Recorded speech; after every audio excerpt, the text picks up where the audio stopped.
உறுதியான கூட்டணி சொன்ன பிறகும் ஏன் வந்து மத்த கட்சிகளோட பேச்சுவார்த்தை நடத்தணும்? யார் அவரெல்லாம் அப்படி சொல்லவே இல்லை சார்.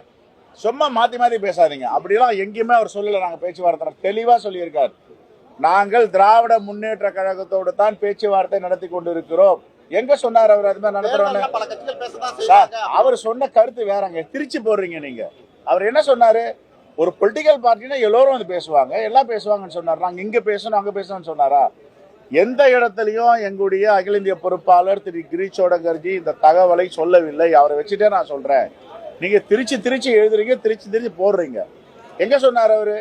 எங்க ஹைகமாண்ட் ராகுல் காந்தி, மல்லிகார்ஜுன கார்கே எல்லோரும் சொன்னதெல்லாம் திராவிட முன்னேற்ற கழகத்தோடு பேசுங்கன்னு தான் சொல்லியிருக்காங்க. அவர் சொல்லாதெல்லாம் சொன்னன்னு போடுறீங்க. அவர் சொல்லாததை சொன்னார்னு எழுதுறீங்க. இதெல்லாம் உண்மையிலேயே கண்டிக்கத்தக்கது. வன்மையா நான் ஏற்கனவே சொன்னேன், அவரை பத்தி தவறா நீங்க எழுதுங்க, டெஃபமேஷன் போடுவோம் காங்கிரஸ் கட்சி சார்பான்னு சொல்லியிருக்கு. இதை எப்படி நான் சொல்ல முடியும்?